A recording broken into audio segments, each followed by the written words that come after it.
From Microbe TV, this is Matters Microbial, a podcast about the wonders of microbiology, microbiologists, and microbial centrism. This episode was recorded on January 9th, 2026.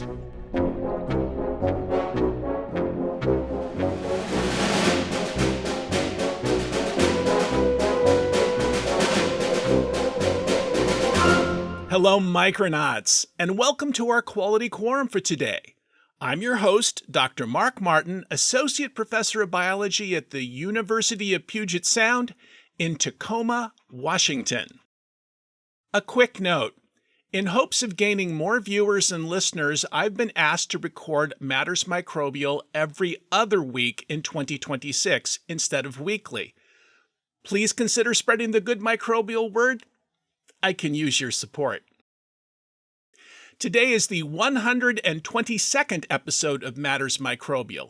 I remain grateful for every view, every listen, and every guest on this podcast experiment of mine.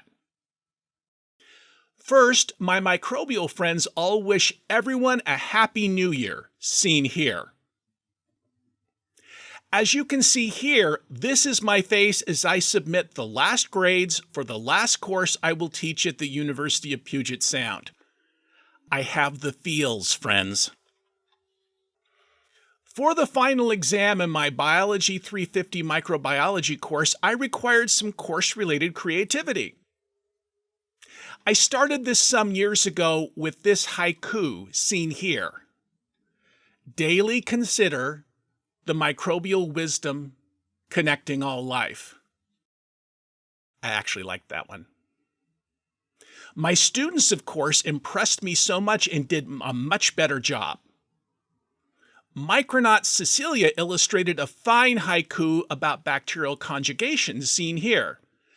Apilus reaches, one plasmid, single strand sent, two cells sharing info. Microbially epic. Micronaut Claire created a short poem about viruses, relevant to today's podcast, seen here. Silent packets wait, genes wrapped tight in borrowed shells, neither dead nor alive. They drift through living seas, touch a cell, unlock a door, turn life into work. Hosts becoming factories, burst or quietly endure, balance reshaped again. I would say it's poetic, but it is a poem. Micronaut Kaya was especially fascinated by stromatolites, fossilized bacteria, and created this fine haiku. Layered stones reveal ancient microbes traced in time, life's first breath. And finally, Micronaut Layla was impressed by bacteriophage transduction, near to my heart, with this haiku.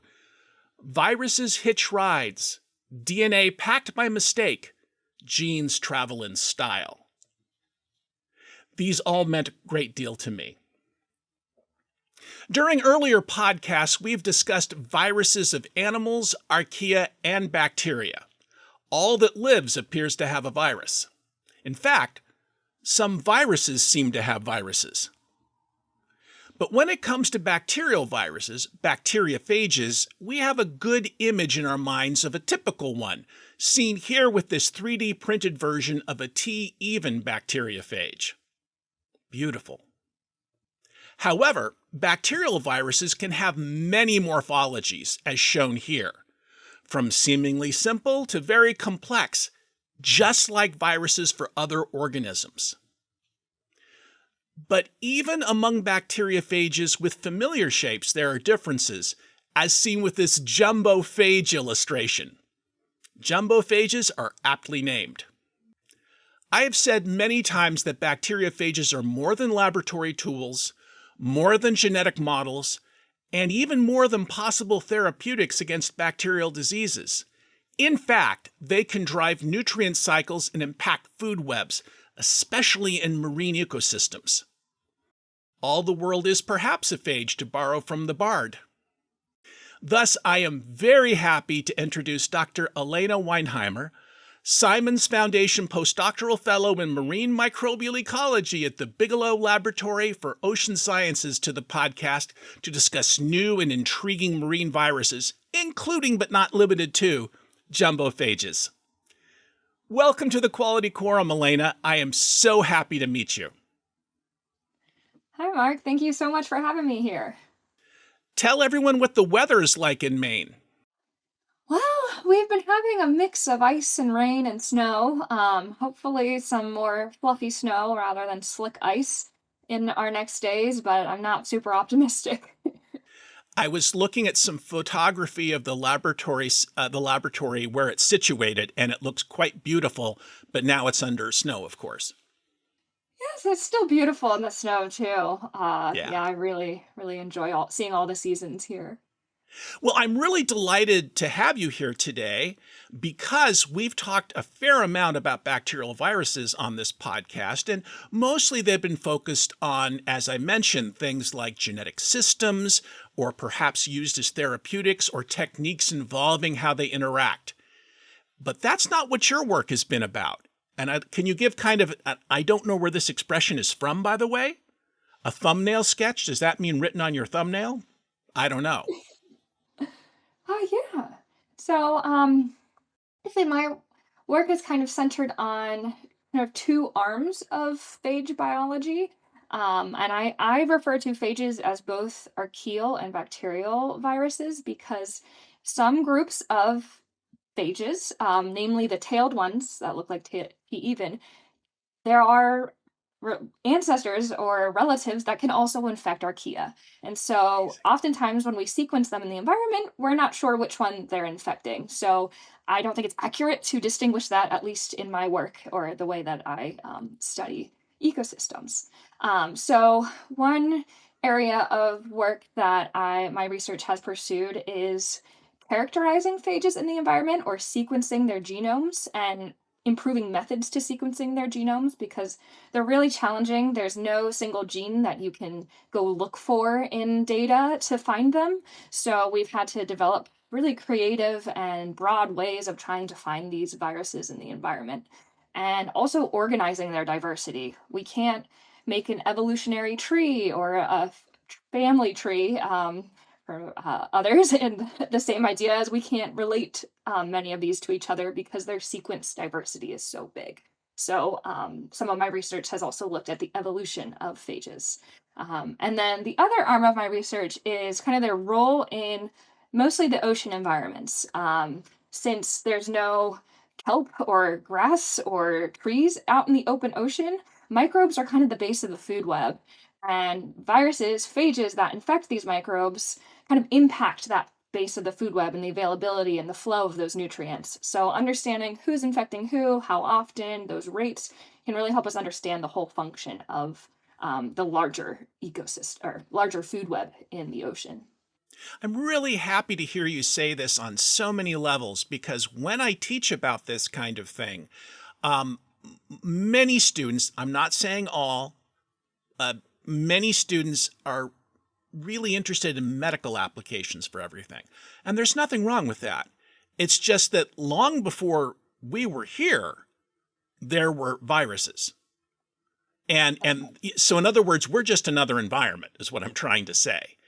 And when I began a few years ago teaching about the impacts that bacteriophages, bacterial viruses can have on some marine ecosystems, it really shook the students and here's 1, 2, 3 things that they do.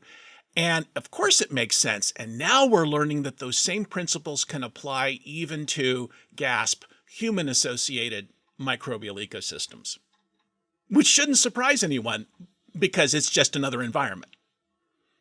Oh, definitely. They're the modulators of microbes in soil and wastewater and any environment there's life. There are phages. And I'd like to say one more thing that I think is really important. So many of my students are so used to the idea of getting DNA sequences, that they forget that when you find out what a region of a DNA sequence does, you do that by comparing it to things you already know. Yeah. And I'm not saying that's bad. Wonderful careers can be based on that. But is anything fundamentally new? And so when people do metagenomics, which you do a fair amount of, you don't know what some of these open reading frames are doing. You have to make guesses, and then you have to try and prove those guesses. And that, to me, is really exciting, because this is something that apparently was ascribed to Leslie Orgel, but I'm going to give it to Francis Crick because I like Francis Crick a lot. Evolution is smarter than you are. And I really think it's true.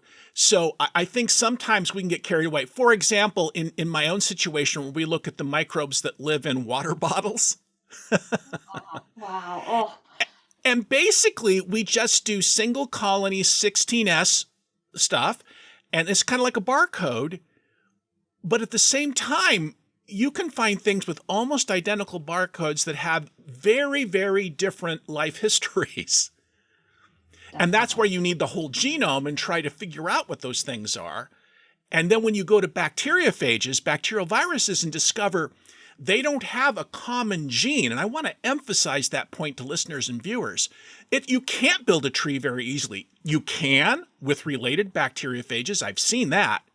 But this is amazing. It's like the old maps. Here be their dragons. Here be their viruses.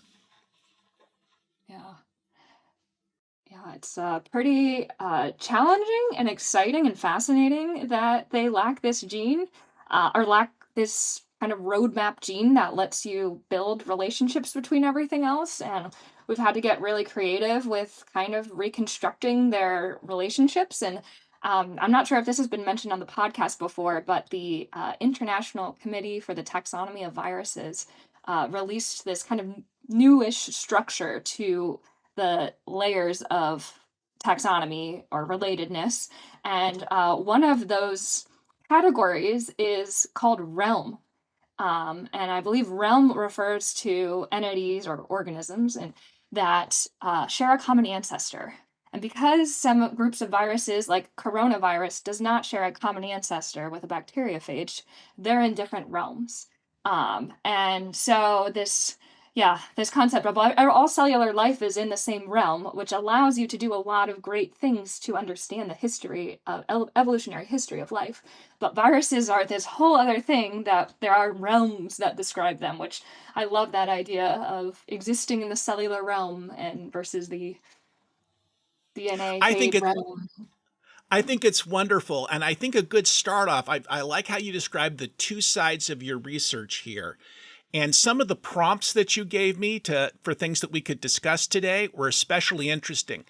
We have heard in other podcasts about the idea of bacteriophages undergoing lysogenic versus lytic lifestyles. That is to say, whether they can, and I'm going to say this very carefully, they can integrate their genomes, not always, they can sometimes be plasmid-like, I know, into the genome of their host and then replicate along with it, which is a very convenient thing for students to think about until triggered to enter to lytic phages. Now, I did my graduate work on bacteriophages, so it's near and dear to my heart. But what you said to me is there's a lot of evidence that even what are called virulent bacteriophages, some of them actually can form associations that are not destructive on their host organisms. I was recently a part of this evolutionary study of phages that tried to put all the tailed phages together into one family tree. I can show you that tree here. Now, this family tree included over 11,000 phages coming from all different environments, and these were all the tailed phages belonging to the Cadaveracides class, for those who are phage people or phage fans. And with PHs, right? Phage fans? With PHs, yes. And one gene that really stuck out to us that was found in a lot of these phages all across this tree was this integrase gene.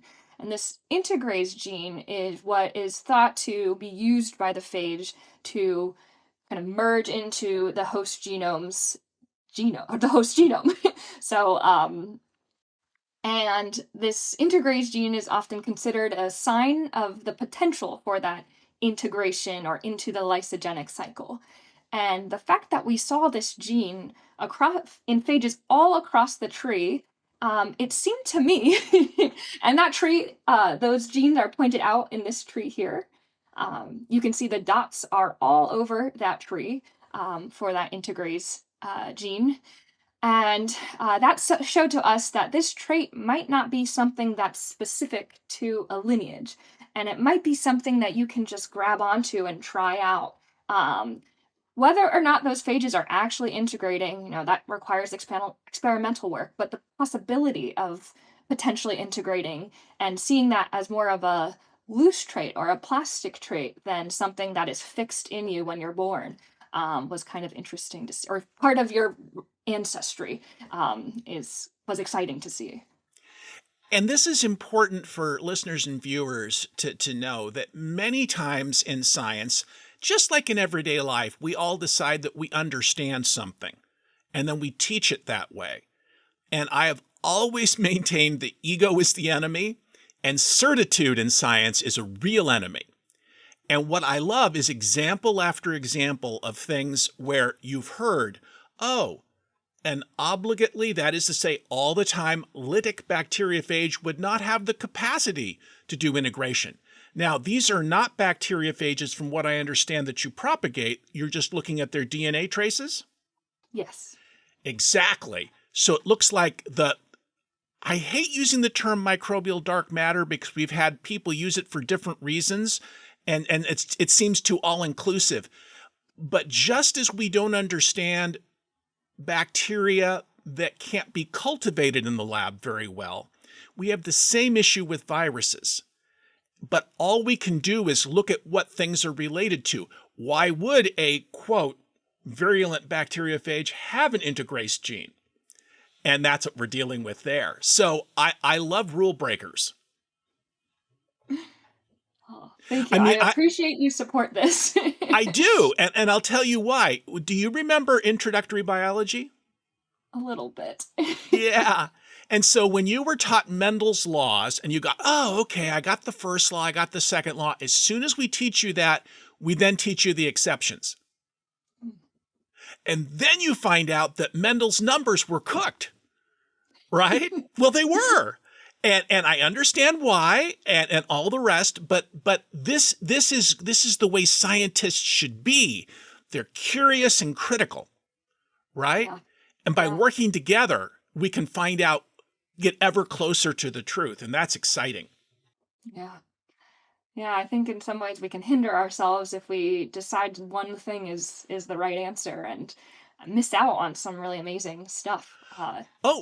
I mean, every time. I mean, and this is why I'm excited to be a microbial scientist. I won't say I'm a microbiologist because when that happens, people think that you do medical microbiology primarily. I won't bore you, but I have a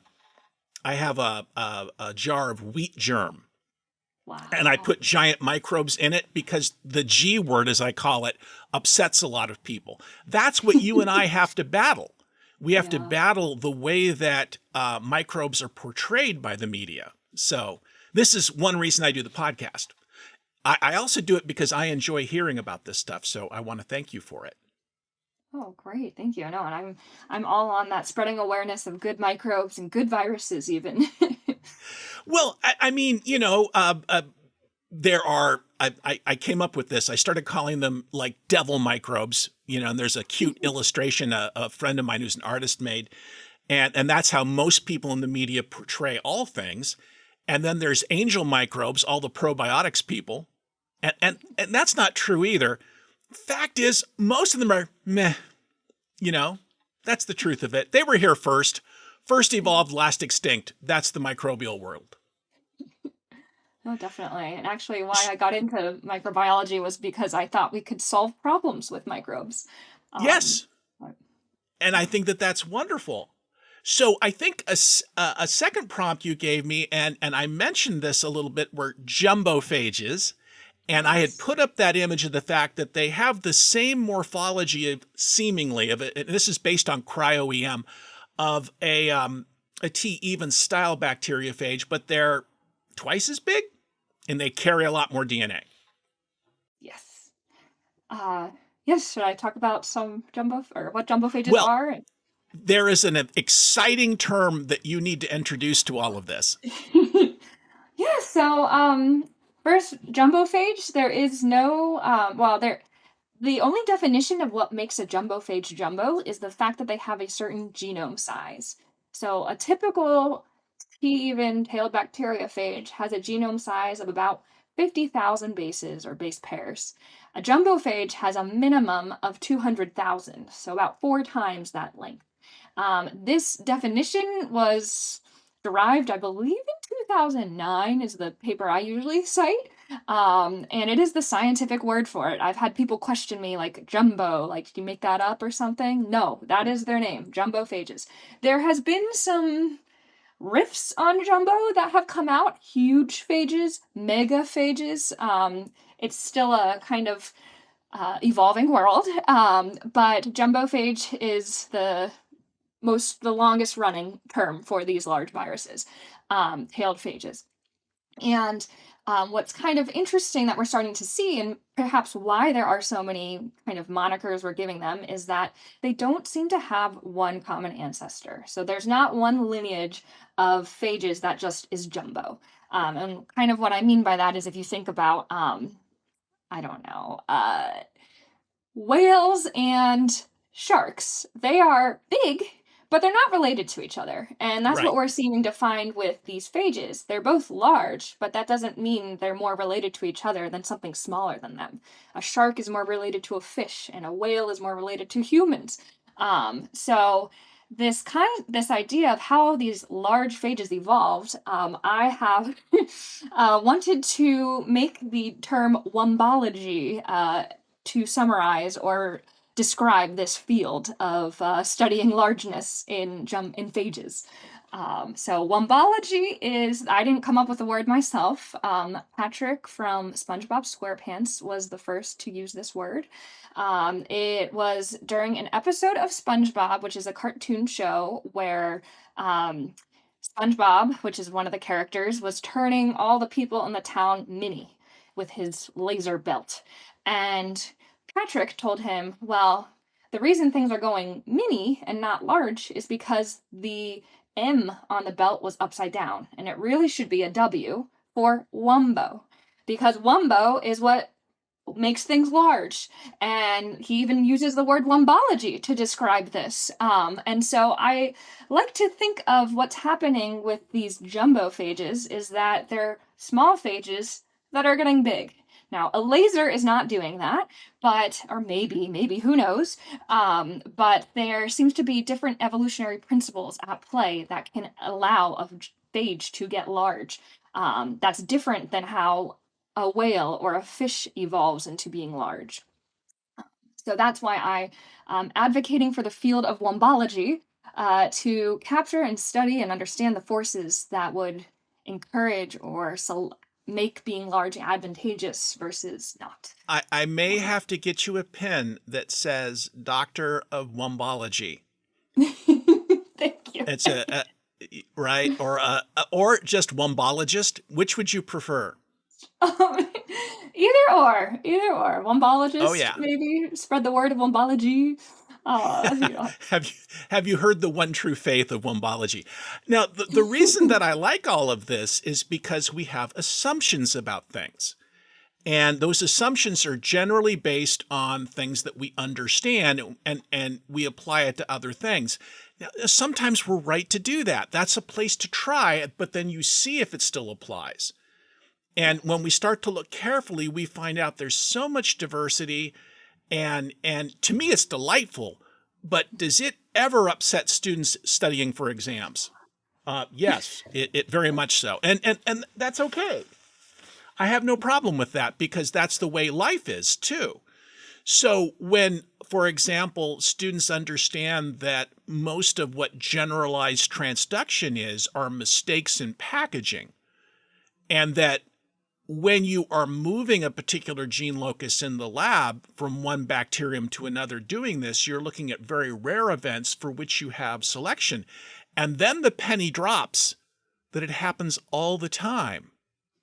without that selection. And I don't even have a number how often that happens.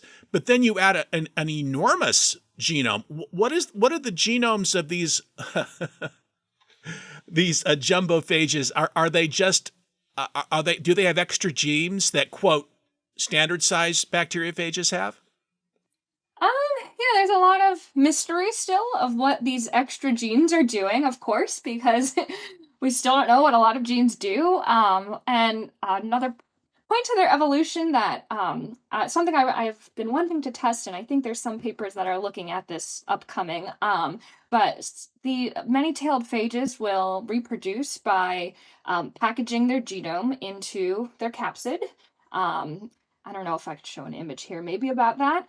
And so they kind of, when they make copies of their genome, they're next to each other. They're basically segments all connected. So you could imagine this like a receipt from CVS where you get, but except it's copies of that receipt and it's really long. And you just take one of those copies and you put it in a capsid. And you take another copy and you put it in a capsid. And sometimes in these phages, it's thought that they evolve via this ratchet method where they stuff a little bit more of that receipt or genome into their capsid. And so some of them will have about a third percent more than their genome in their capsid. So they'll have extra copies of their own genes in their genome or in their capsid. And those extra copies can evolve to do other functions and actually become useful to the cell. To the phage. And so that's one way that phages can get these extra genes and get larger genomes. And their exact functions, unfortunately, we can't assign a function to a lot of these because there's not many in culture. I think there's only about two, you know what, don't quote me on a number, but there's a lot more little phages than there are jumbo phages that we can grow in the lab. And so, understanding what their genes are doing is still a big question. There are some theories, and one area that I have been working in now during my postdoc is in immune systems and defenses of microbes against viruses or phages. And so I suspect that maybe these extra genes might be centering on overcoming those host defenses or immune systems. And allowing them to go on and infect and be more successful at infecting than a smaller phage that has fewer genes. I am just in love with this because back when dinosaurs ruled the earth and I was taking my courses, we used to call that like a headful mechanism, right? Yes. Sorry. And I so much enjoy your CVS receipt model. Because as in my mind, I'm thinking, okay, so now she's going to talk about concatemers. No, she's going to talk about receipts because that's better. I mean, I guess the receipts aren't always exact copies of each other. Maybe a tickets at a movie theater or something would be... It may be more accurate than we know, because once you have gene duplication of any kind, that frees up the extra copy for other functions. So this is really exciting. In some ways, I don't know if you've heard this idea that Carl Woese talks about the pre-Darwinian era of life on Earth. And by that, what Carl Woese meant was that there was a time where everything was sharing genetic information all the time. And then I think about bacteriophages. And I think about viruses in general, and I wonder if that's a piece of the truth. Yeah. I don't know if any speakers on here have talked about like the primordial kind of the RNA world, or where there aren't. It's thought that genetic material came about before cells, and so kind of the evolution of cells and viruses too was sort of a protection, having a barrier so that you couldn't get parasitized by something. And so it's thought that kind of as cellular life was evolving, genetic parasites like phages and other viruses were evolving. And so this is partly why it's so challenging to reconstruct their evolution. But definitely, I'm a big believer in that theory. Students just hate it when they learn how little of their genome actually encodes for proteins. Yeah. and then you tell them about 16% of their genome is a 300 base pair sequence repeated over and over again, the ALU sequences.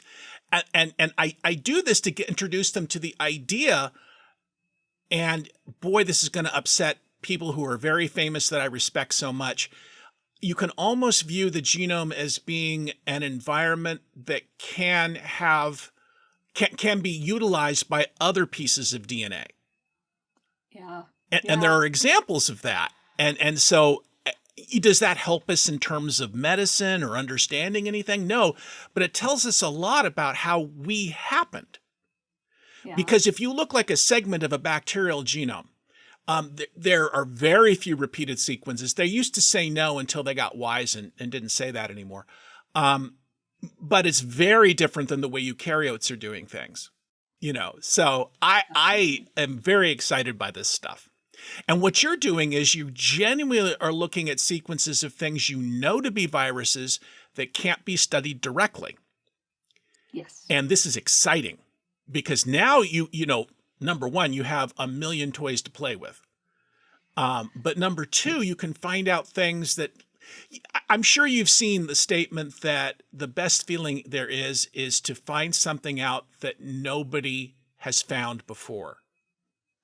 Yeah. And even my undergrads are able to do that. I didn't say it was important, but they uncovered the piece of the greater truth that is everything. Yeah. Yeah. It's very exciting. And there's so much to discover with thinking about how phages were only discovered about 100 years ago versus humanity has known about trees and birds for so long. There's so much catching up and fascinating things we can learn. And I have a story about something that we kind of discovered that broke Please. our understanding.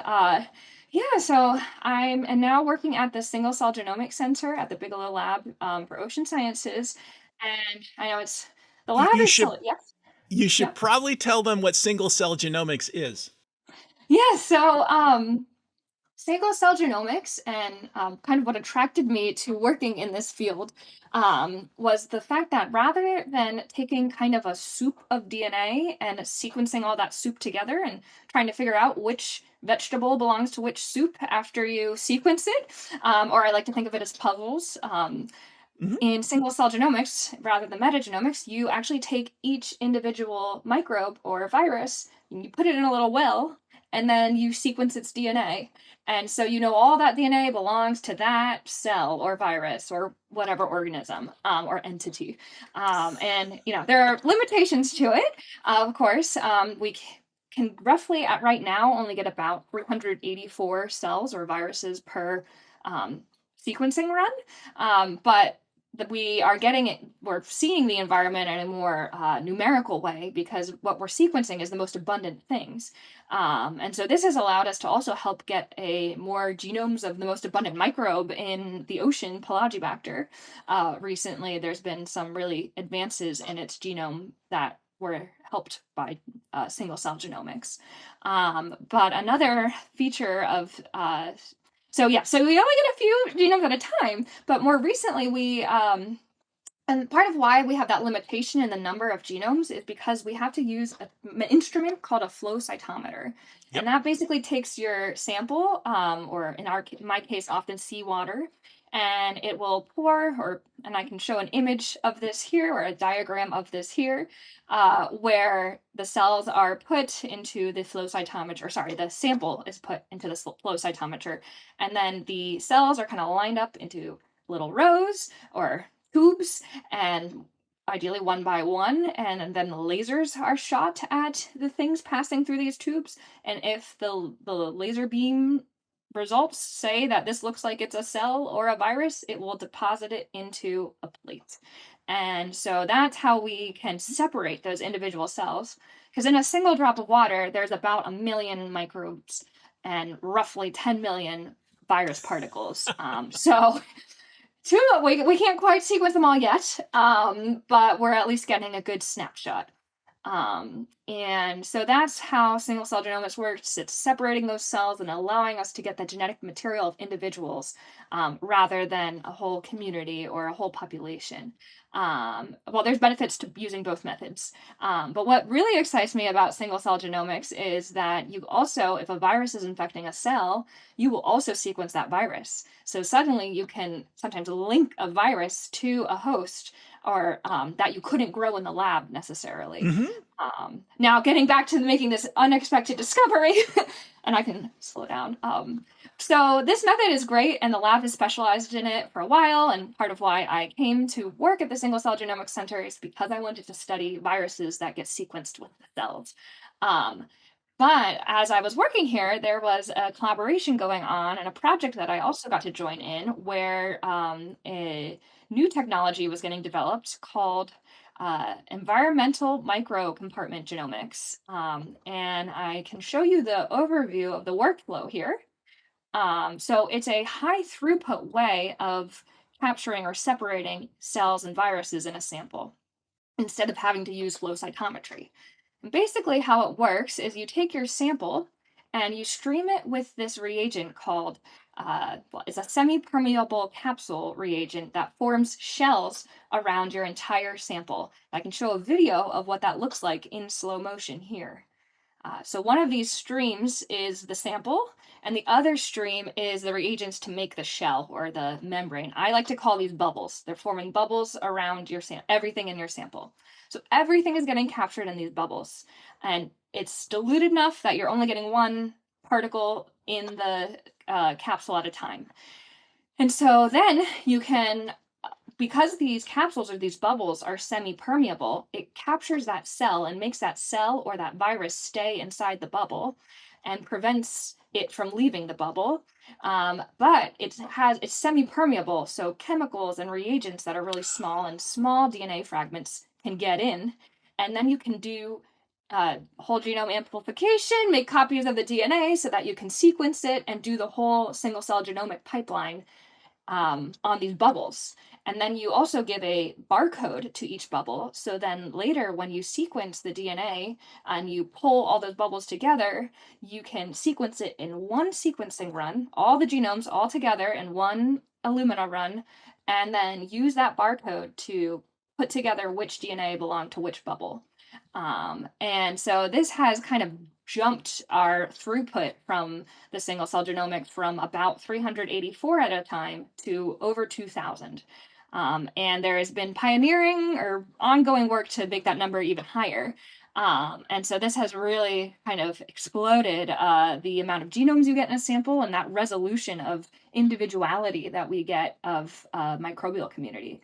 Because even though they might grow in a test tube and look all the same, they're all a little different. And many aren't, but there's some really interesting things now that we can ask and questions we can ask about viruses. And so this new discovery that we made, getting back to this cool discovery, I'm blown away by the technology and I was excited to be a part of this. But the crazy thing that we found was first, to use this technology, we only needed about 300 nanoliters, which is about, there are like 5 million nanoliters in a teaspoon, I think. So this teeny tiny amount of water. And we got 2,000 genomes from this teeny tiny piece of seawater. And personally, as an ecologist, I'm like, what does this mean about the ocean? I want to know, in the larger picture. So we also sequenced a metagenome. And we used the reads from the metagenome to see how abundant those genomes we get in that tiny amount of seawater are in a larger community. For that metagenome, we sequenced 40 liters. And so I had clustered the genomes in that little tiny, from the new method into species units. Viruses have like an operational unit of species. And so I compared the abundance of these species units of viruses in the tiny sample to the larger 40-liter sample. And the crazy thing that we found, and we expected that things that were abundant in 40 liters was going to be abundant in our 300 nanoliters because the ocean's pretty mixed, and this is on a very mixed area. But what was crazy is the most abundant virus in our tiny sample was not at all found in the 40 liters. And yeah, that was pretty shocking. And kind of like, oh no, what happened? What, did we make a mistake? Was this some sort of technical thing? So we then looked at relatives of this virus, or to try to see what it looked most closely to in our databases or in the public databases available. And we saw that it actually belonged to this genus called Noavirus, or the Naomiviridae family. Now, this group of phages was only cultivated in 2021, so a few years ago from when this podcast is being recorded. And when reading about this group of viruses, there's only 2 or 3 in culture. One is from the coast of Puerto Morelos, Mexico, and the other, sorry for the pronunciation, and the other is from the Grand Venice Canal. And I'm going to pronounce. I'll cite the paper, or I'll give the paper as a resources link about this group of viruses. But what was interesting about these viruses is when these researchers cultivated them, they used Rosiobacter as the host. So these viruses infect phages infect Rosiobacter, and then they tried to sequence the genomes of these phages. And when they tried to sequence these phages in a standard way, they couldn't get a DNA sequence. They just wouldn't sequence. And so they decided to perform whole genome amplification, which is basically making copies of the DNA and then sequencing those copies. And this is not the standard pipeline for sequencing a phage genome. I don't know, in other phage classes, I'm assuming they also just directly sequence the phage particles rather than doing an amplification. But this amplification step then allowed them to get a genome. And they later found out that why these phages couldn't get sequenced is because they had a non-canonical nucleotide in their genome. And what I mean by that is instead of an ATCG in their genome, which is the standard bases, or adenine, thymidine, guanine, and cytosine, they had a uridine in their genome instead of a thymidine.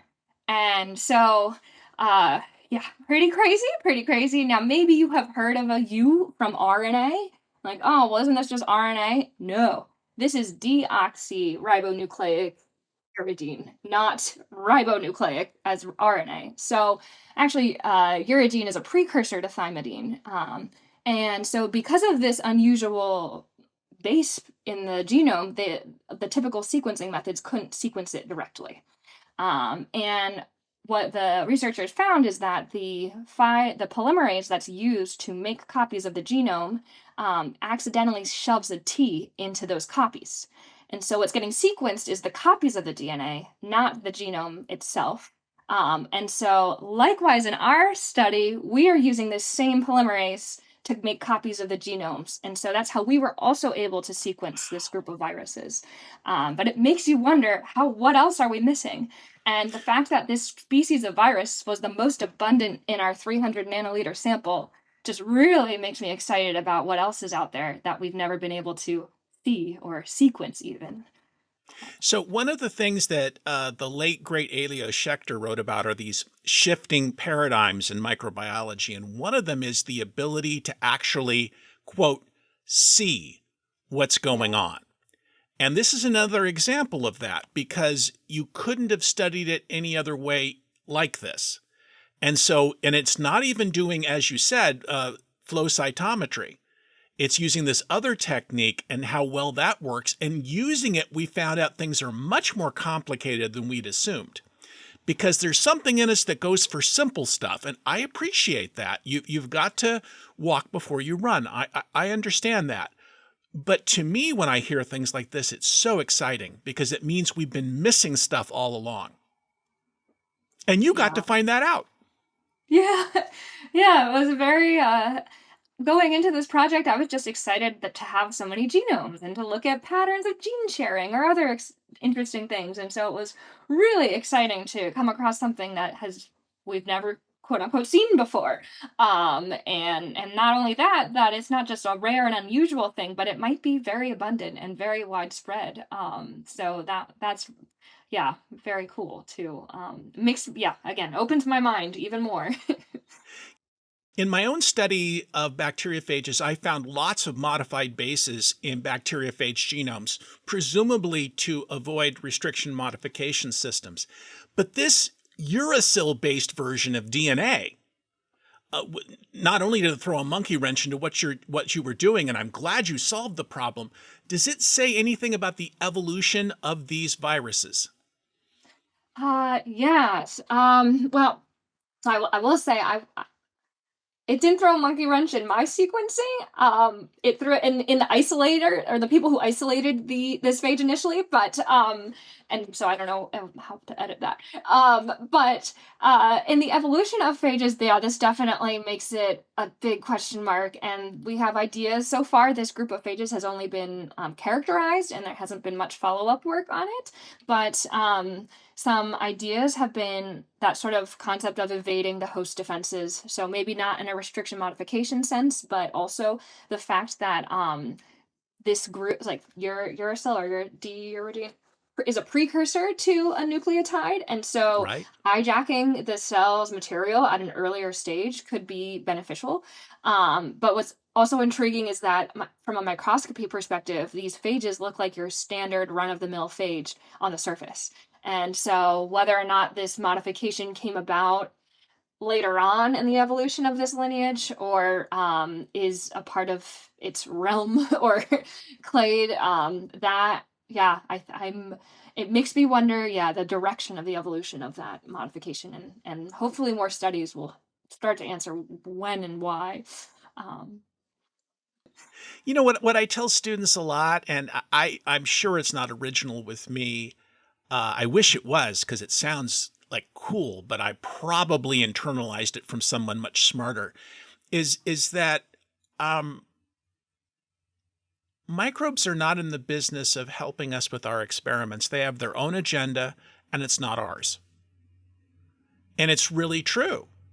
I mean, the number of times I've seen scientists just insist that something's a particular way because it's what they saw in another case, instead of being open-minded about it. And, as my late father would have put it, you can have your mind so open your brain falls out. I appreciate that. Okay, I do. But no one would have expected that. And it does explain the problems you had sequencing. yeah, yeah. No, My fear is, and I'm sorry if this has happened, I predict in a few years people will start saying that we've always known this. That's yeah. usually what happens. No, I'm actually excited for that time. I'm excited for a time when people know what phage is, and I don't have to tell the person next to me on the airplane what it is. And I can just say I study phages. Even that. But yeah, I'm hopeful that we're at a point where, yeah, some of these things we've always known, We, but also always skeptical and ready for the next new thing and challenging it. And Data don't lie. they don't Um, lie. and, but we can think the data means something that they don't, but that's on us, Yeah, right? The yeah. data are there. And I'm just amazed by it, to me. But I went to school at a time where very little was known. And so everything was really exciting. And you're there now too. Yeah. And I promise you, 15, 20 years ago, people would not have thought this. Maybe they should have, but they didn't. And now you're finding new stuff up all the time. Incidentally, we recently had a podcast guest talking about the follow technique for phage, speaking of pHs, phage following. And that podcast really, Liz carried on about the term virocell. That is to say, the virus associated with a bacterium. And that reminded me of things you were talking about, because we tend to think of them separately, but maybe they're not. Yeah. No, definitely. They're evolving together, and yeah, sometimes it's beneficial and sometimes it's not so helpful. Sometimes I like to think of microbes, or bacteria mostly, as kind of, I don't know, wanting to get a little infected, because there's always that chance that something that they get infects them helps them. And if they don't let themselves get infected, they risk not being able to evolve, and not being able to adapt, or their lineage, I Yeah. should say, because they're not they're not acting on this like a within one generation, but Yeah. And we don't understand the natural environment in which they live. We understand the conditions under which we can study them. And I don't mean to go off on this sidetrack, but I think you'll be interested. When I was isolating bacteriophages against Cynorhizobium in graduate school, just from alfalfa fields, I once found a plaque on a plate that had concentric rings. I don't mean the ragged ones. I've never seen anything like it. When I first thought it, I saw the plaque, I thought, oh, someone's messing with me. But then I cored it and I was able to replicate it, and all the plaques were that way. I went off caffeine for a month so that I could get a platinum needle into those rings. Wow. And the bacteria were there, and they were not lysogens. Okay? Wow. And that bacteriophage has been lost. Oh. Yeah, you know, it wasn't useful for a lot of things, but it just reminded me that everyone assumed if you saw something that survived phage attack, that it had to be either a lysogen or some stochastic survivor.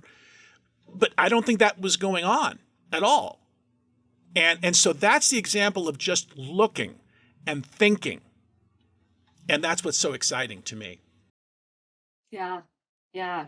Taking the time. There's so much also that we have access to now that maybe deserves another look or a deeper look or some patience instead of these broad sweeping analyses. Absolutely. Yeah. Absolutely. The quick answer. Yeah. You know, one of the last things you talked about in your prompts to me, and I'm very interested in this, we have a tendency to make assumptions about rules. And once again, the microbes have their own agenda. What is it Pasteur said? In the end, the microbes will have the last word. And they do. And you were talking about investment in defenses among, say, bacteria. And so they're going to have defenses against bacteriophage attacks. And we make assumptions about how this happens.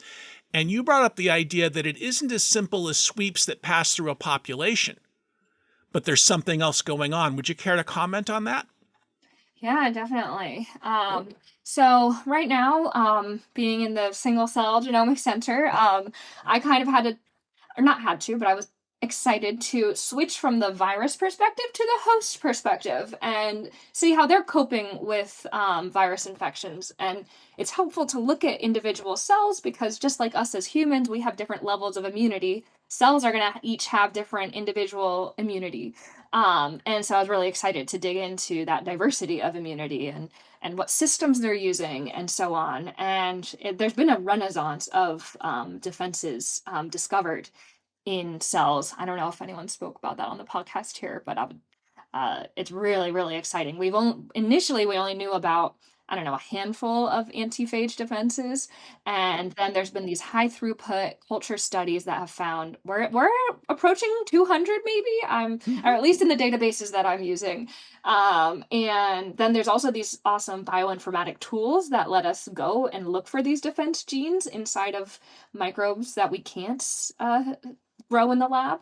And so one of my projects here at Bigelow is looking at bacteria and archaea from across the global ocean, single cell genomes, and seeing what defenses they have and how similar or different they are, and how much microbes are investing in defenses. And what I'm referring to investment in defenses is the amount of their coding genome that codes for a defense. So the percent of coding sequence for defenses. The challenge, the exciting thing, I found a defense in every cell, basically. So each cell seems to be having a defense. You get a different answer when you look at metagenome assembled genomes, and that can be for a variety of reasons, because when you're sequencing a metagenome, you're recovering the consensus of the genome. So genes that are really variable, and I mean, maybe this is too much, but things that are very variable, like an immune system, might not be easy to piece together. And so you're just going to get slightly different answers. There are wonderful things you'll also learn, but yeah. Would you have anything to add? I was saying that's exactly right. I hadn't thought of that. You know, metagenomes, uber alles. I love metagenomics, But what you just said there, that things that are variable get tossed, or not tossed, they're not emphasized. That's amazing. I hadn't thought of that. Thank you. Yeah, no, it's really interesting thinking about the pangenome and the core genome, and there's awesome studies on that too. What you're kind of just getting different pieces of the community, and no method is perfect. But in this case with immune systems, yeah, it's really cool that I see that they're really widespread, or at least in these open ocean microbes. And so the interesting thing about these data sets that I'm looking at is that there's a surface data set collection, and then there's a deep ocean data set collection. And the surface ocean is a bit different than the deep ocean because the surface ocean has a lot more going on, so to speak, in the biology sphere, since there's photosynthesis going on and lots of microbes and a lot of productivity. And as you get deeper, things just get less dense. There's fewer microbes and there's fewer viruses. So since viruses can't swim, the chances of running into a host become a little lower. We don't have a ton of stats on contact rates or infection rates necessarily, comparing the surface and the deep, or we do, but they're very variable. But generally we know that the biomass is just different from the surface to the deep. And so I was kind of comparing if microbes in the surface ocean invest more or less in defenses than microbes in the deep ocean, given these different biological conditions. And an interesting thing I found is that the investment was pretty similar between those two environments, even though they're so chemically, ecologically so different.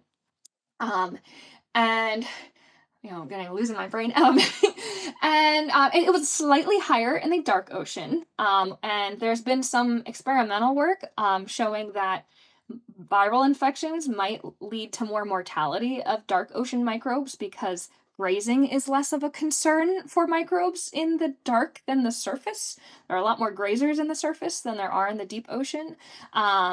So maybe that's why they're investing a little more in defenses. But in general, I found that the investment of defenses seemed to be very lineage specific. So even within the surface ocean, there were lineages or clades or groups that didn't invest a lot and some that invested a lot. And it was really similar within that lineage. You couldn't necessarily make a broad estimate. I mean, you could get a community average, but those error bars were pretty high when you teased out the lineages. Or not, the error bars weren't high, but there was a lot of variation when you teased it out by lineage. And the other interesting thing I found then was comparing those lineages with their abundance and estimated growth rate to see if more abundant lineages or taxa would have more defenses or invest more in defenses because they're more likely to run into a virus. But I didn't see any relationships there. And I thought, okay, maybe if they grow slower, like an elephant is more likely to get infected than a fly who dies in 2 days. I'm sorry, bad analogy. But something that lives longer would be more likely to come in contact with a virus. So I thought maybe they'd have more defenses. And there was no relationship there either. And so this kind of led to my hypothesis that maybe defenses is a part of that lineage's evolution and ecology and a part of their genomic sort of tinkering, and rather than this like larger ecology, broad stroke environment. Maybe it's nature versus nurture. Maybe it's more nature than nurture, even though nurture is nature in this case too. But That's a wonderful set of ideas because, people want to put things into boxes they've already put together. Mhm. And that's a really interesting idea. I wanted these trends to work, but they didn't. And so nature doesn't care what we want to be true, right? No. We hope to be true. Nah, not at all. I find nature is gentle with me when it proves that I'm wrong. So there you go. But it's okay to be wrong in an interesting way. Yeah. There's always something you to be probably learned. know the old physics joke about that. I think it was Dirac who said that so-and-so's ideas were so bad that they weren't even wrong. And it's like, ouch. So that's not the kind of science I want to be part of. I want to be wrong in interesting ways. Yeah. No, it definitely made me get more creative about trying to understand why and what's going on and why am I not seeing these trends. And I've talked myself in circles trying to explain like, okay, well maybe something that is really abundant isn't attractive to viruses anyway because they're growing slowly or something, not metabolically producing enough, or the other thing that I wish I could test, but it's really hard to do without experiments and so on, is that some genes might be acting as defenses, but they don't look like defenses, or they have other Yes. purposes. And we're definitely missing a lot of defenses in environmental microbes, just largely because we can't grow them in the lab and so on. But just the repurposing of genes also, I think, is a big factor, especially in low nutrient environments where things have to be really economical with their genomes. This is like the famous meme with the little girl saying, "Why not both?" Yeah. Right? Yeah, Yeah. definitely. Alaina, this has been such a wonderful session. Yay, thank you. I have learned so much. I think you've done a wonderful job explaining some of the interesting things that you're doing. As we start to close out, there are two things that I'd like to do. And the first is, what do you have, like maybe 3 take-home lessons that you want to give the listeners and viewers? Yeah. Okay, yes, I was thinking about these. So one, phages are everywhere and they're cool Yes. and they're viruses that infect microbes and everybody should know what a phage is. And I hope that we all can appreciate phages because they do a lot to regulate our environments as well as our own guts and the ocean. Two, there is so much that we can still discover, even about DNA, which we think we know what DNA is, but there are lots of ways to have different types of DNA, and there are things out there that might not have our standard DNA that might be doing a lot in nature. So be ready to find even more stuff that'll make you scratch your head. And I'd say lastly that that I would love to take home that idea of genetic or genomic equilibrium. Someone else had pointed out, or not someone else, Francisco Rodriguez Valera, who's a microbiome genomicist, presented, and I don't know if he came up with the concept, but this really stuck with me in one of his presentations, that genomes are actually like units that have been tinkering over evolutionary millennia, and a lot of maybe what we can explain and what we see in microbes, since they're so dense and compact with their genes, is this equilibrium. And I think I'm starting to see that with the defenses and defenses against phages. Um, I think the final thing is that you have a very prestigious fellowship from the Simons Foundation. And I'm going to let you tell people kind of the good and bad news of that. Yeah. I'm very grateful to have received a Simons Foundation fellowship to pursue my postdoc at the Bigelow Lab. But unfortunately, and I just suggest anyone interested go out and apply, but unfortunately they are closing their Marine Microbial Ecology program.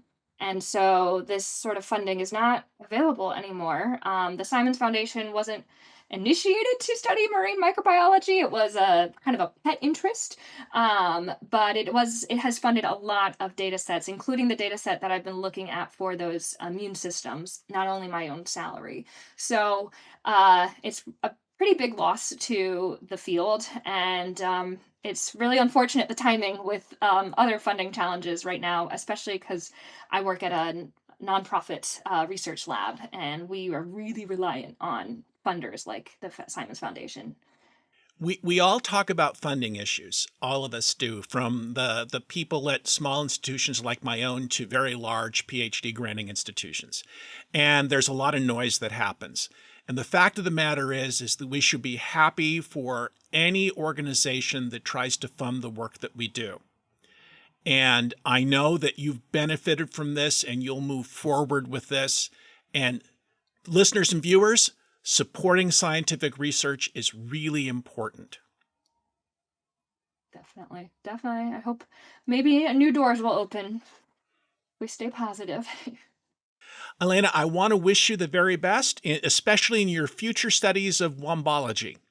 Thank you so much. Of course, that should have been in my take home, wombology. I want to wish you and yours the best, and thank you for being on our podcast. Thank you so much for having me. I had a great time. Thank you. This has been Matters Microbial, a podcast about the wonders of our microbial world and the people who study it. You can send questions, suggestions, or comments to me at mattersmicrobial@gmail.com. Show notes from today's episode, with, as always, epic links, can be found at microbe.tv/mm. If you like our work, please consider supporting us at microbe.tv/contribute. I'm Doc Martin, and you can find me in the biology department of the University of Puget Sound in Tacoma, Washington. Dr. Alaina Weinheimer is a Simons Foundation Postdoctoral Fellow in Marine Microbial Ecology at the Bigelow Laboratory for Ocean Sciences in wintry East Boothbay, Maine. Many thanks, as always, to David Renata for superb editing and Reber Clark for the wonderfully quirky music. I hope that you've all enjoyed being part of our quality quorum for today. See you next time on Matters Microbial.